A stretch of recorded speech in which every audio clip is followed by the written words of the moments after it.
Simcha, the celebration of life. Hello and welcome to Simcha, a celebration of life. In today's show, we learn about Rahab, we explore Johannesburg mining moguls, and focus our time on Shabbat. Rahab is mentioned in the book of Joshua as a central figure in Joshua's conquest of Jericho. Our sages tell us that she was rewarded for her kindness and ultimately married Joshua, taking her place in the ranks of righteous converts to Judaism. Rebbe Tova Goldstein reveals more.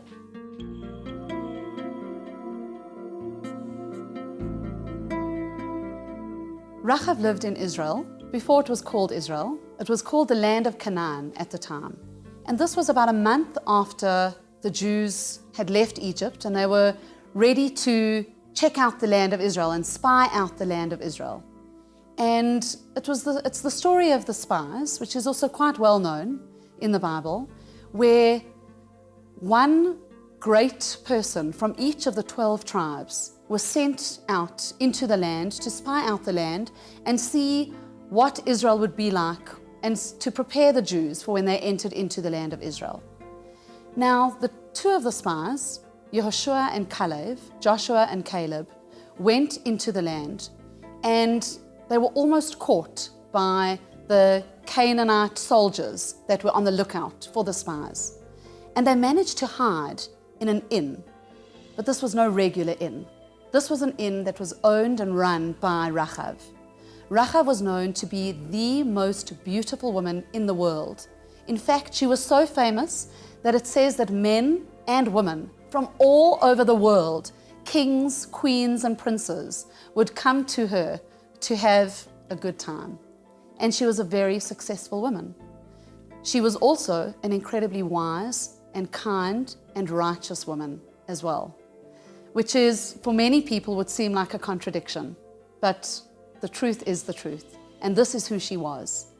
And when Joshua and Caleb knocked on her door, not knowing where they were, but hoping that this would be a place of safety for them, she brought them into her inn, and she promised them that she would hide them. And when the soldiers came and asked her if any Jews were there, she told them that they had come past and they had continued on their way. And so the soldiers moved on. And Rahab said to Joshua and Caleb, she said to them, in exchange for me providing you life and safety, please can you convert me to Judaism and take me with you? She said to them, I heard about the splitting of the sea. I heard about the exodus from Egypt. I heard what the miracles that God had bestowed upon your people. And I know that this is a people that I want to be a part of. She said to them, I obviously couldn't leave to come and find you, but I was hoping that you would make your way here, and then I would come to you as a people and join you. And Joshua and Caleb agreed. And they stayed there for a few days until the search was over, and she continued to keep them absolutely safe. And when they were ready to leave, she again reminded them of the promise that they had made to her, and they took her with them. She locked up her inn and never looked back. And Rahab became one of the most beautiful women in the world, but also one of the greatest and most righteous women in the world.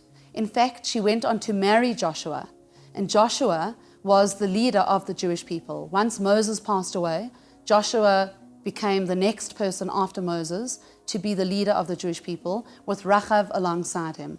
And together, they merited to have incredible descendants who continued the path of the Jewish people and the path of the righteous.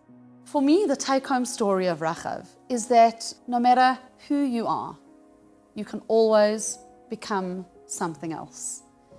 You can be the lowest of the low. You can feel like you are the lowest of the low.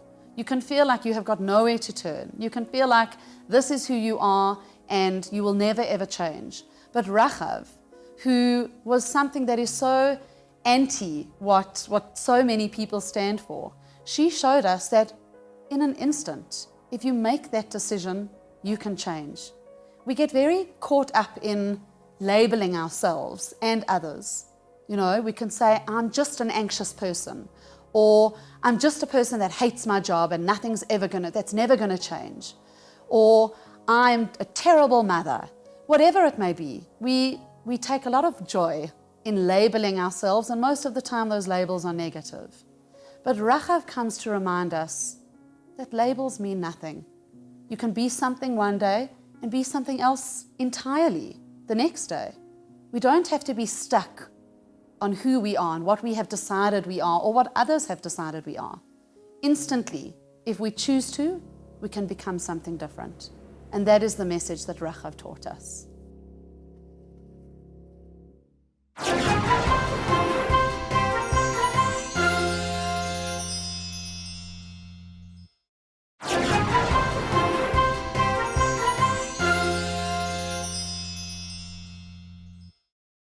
Merle Jacobs is the co-founder of the Wandering Jew Heritage Tours.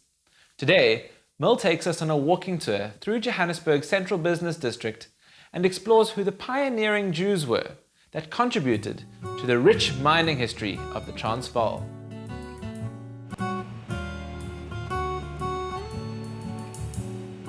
Behind me is Johannesburg's most iconic mining industry buildings, the Corner House. This harks back to the very, very beginning of Johannesburg's early days when the main gold reef was found in 1886.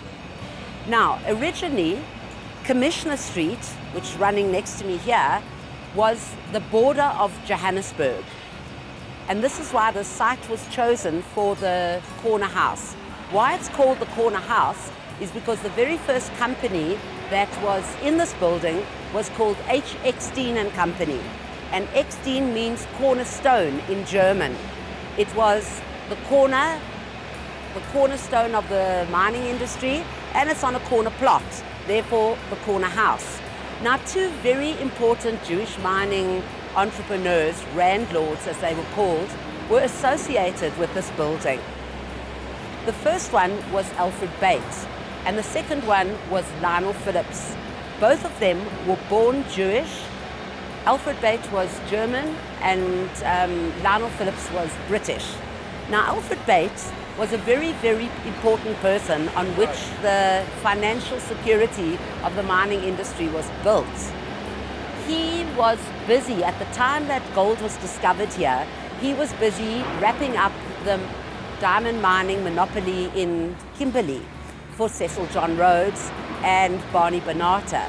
All three of them had major interests in Johannesburg but sent representatives, and it was Alfred Bates who financed the first representative who started the company here, S10 and Company.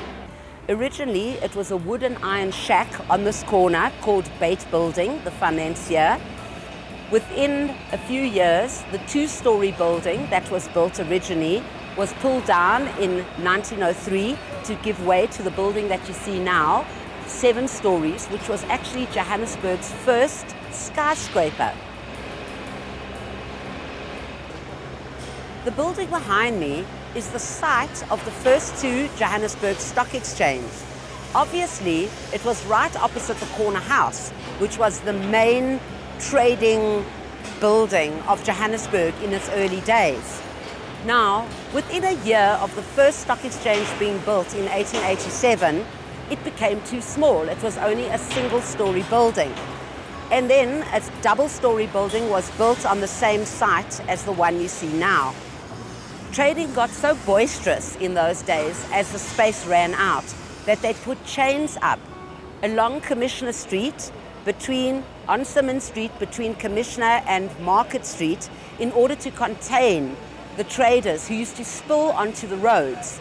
And those chains the trading became known as trading between the chains. Even today, there's a mining magazine which is called Between the Chains, which harks back to that era. Behind me is an example of a stamp battery. These stamp batteries were operational in the early mining days. The rock that was collected from underground was crushed in a stamp battery. Now, what is interesting is the first ever stamp battery that was brought to the Rand was brought by a man called Hammerschlag, and it was installed on a mine called Tweefontein. One of the mining industry's greatest sons was Alfred Bates, who was born in Germany into a Jewish family. He came to the diamond fields in Kimberley through his cousins, the Lipperts, who were very, very instrumental in the mining industry as well. They were the family that secured the dynamite concession, which was a very, very controversial monopoly granted by Paul Kruger. Now, Alfred Bates was born Jewish, and what's interesting is when he arrived in South Africa as a young man in his 20s, he actually already had been converted out of the Jewish faith. This is believed to have been for cosmetic purposes because he came from a part of Germany that had very, very restrictive laws against Jewish men that were going into the army and had to stay there for a very long time. No light has ever been thrown on why the family converted. But we do know that when he came to South Africa, he was always very, very charitable to both Jewish and non-Jewish causes.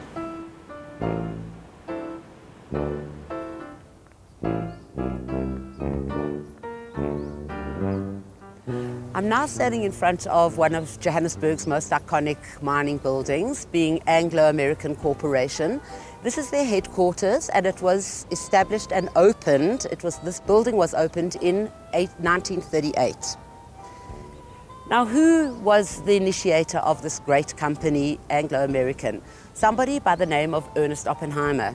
Ernest Oppenheimer, undoubtedly South Africa's most celebrated mining magnate, came to South Africa in the early 20th century. So he can't really be seen as one of the pioneers of the mining industry. He took over and actually made better the great company that Cecil John Rhodes started in the 1880s. But now, Ernest Oppenheimer started off in Germany.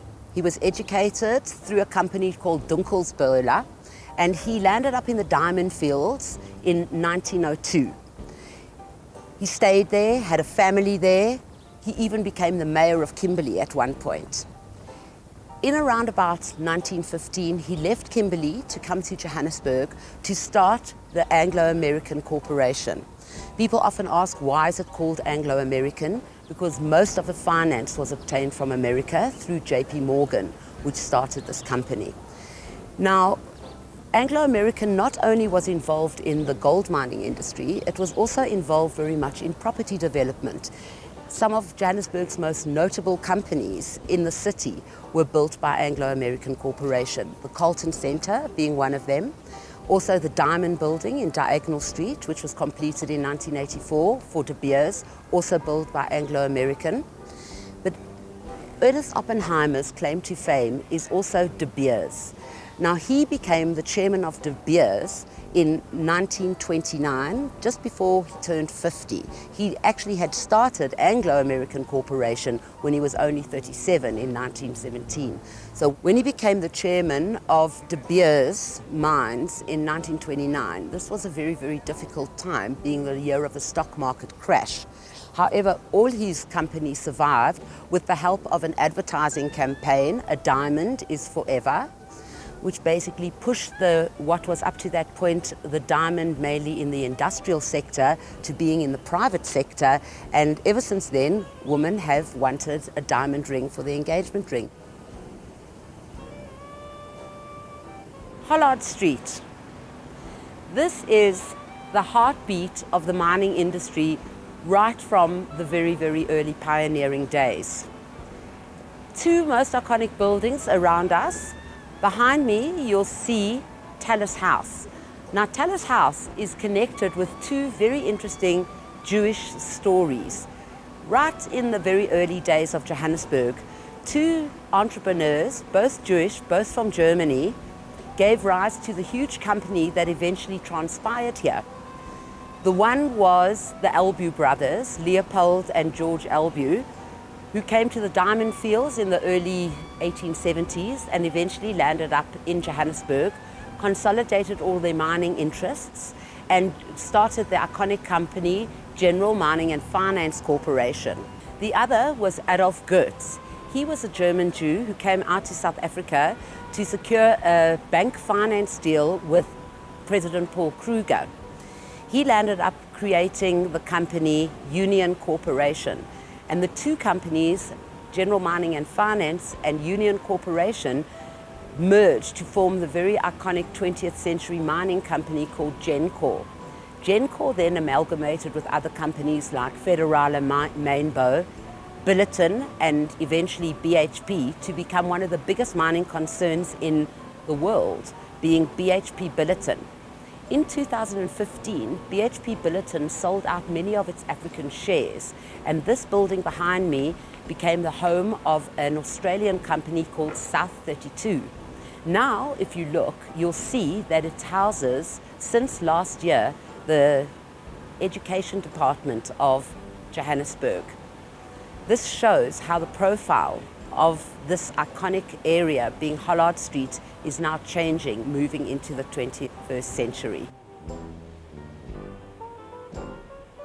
As you can see from our little walk through the town, the profile of the city centre is changing year by year.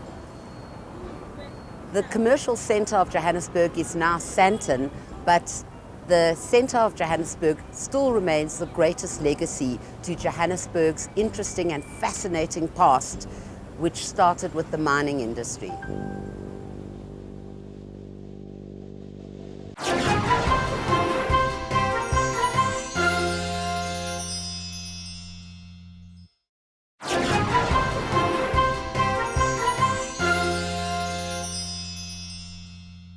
Today is our last episode in the series of Becoming a Master of Time.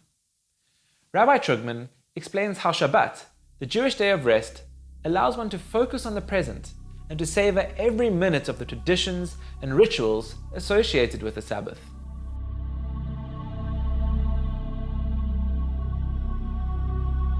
Meditation has been part and parcel of Jewish tradition for literally thousands of years.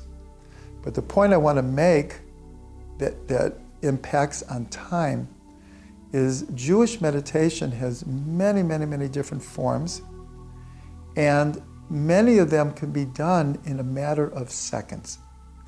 So in Judaism, the line between prayer, song,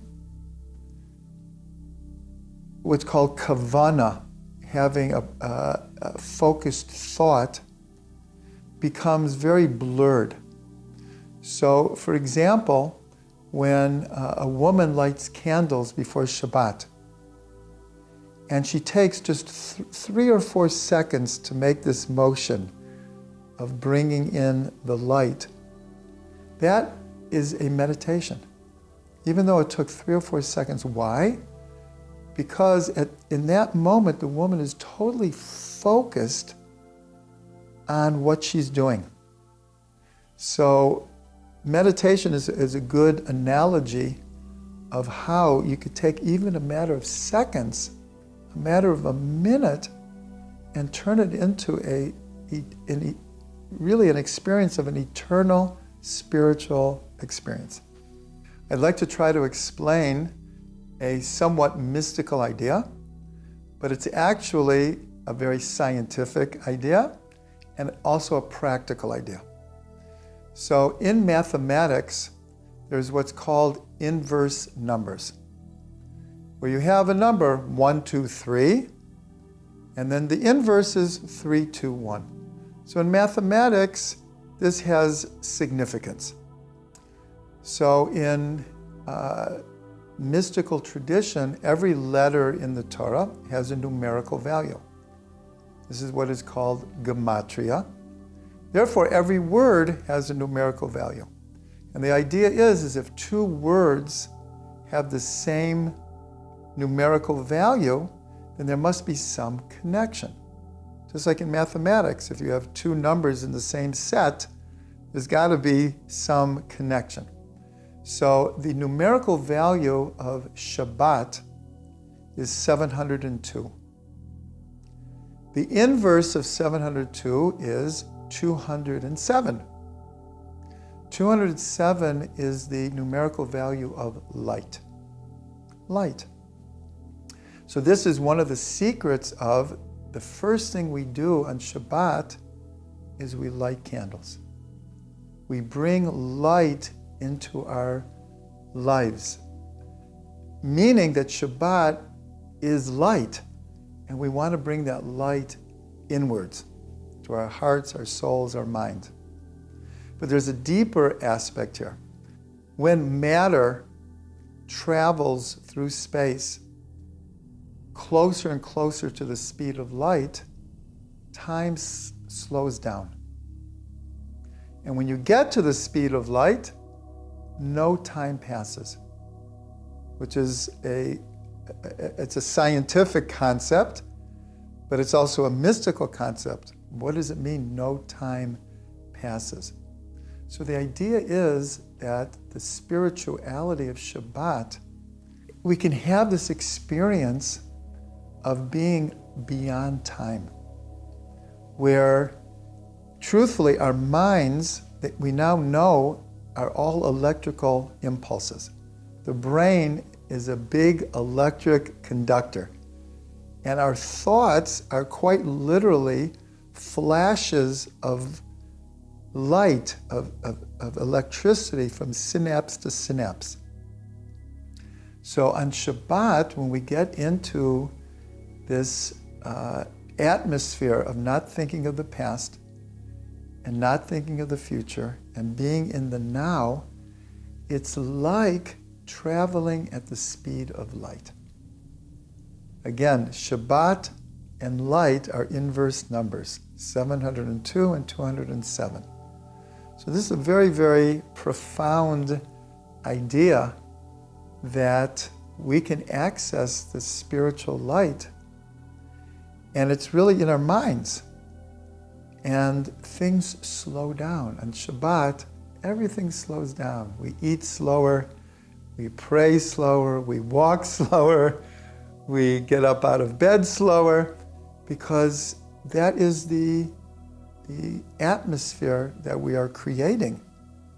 And so it's just a very, very beautiful idea. And then we end Shabbat with the Havdalah candle.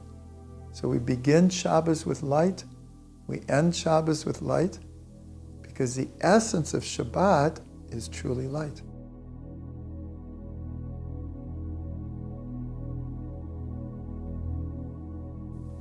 Thanks for joining me for this week's episode of Simcha, a celebration of life. Keep sending us your Facebook messages at Spirit Sister Productions. From me, Jared Epstein, and the Simcha team, remember, time is precious. Savor every minute.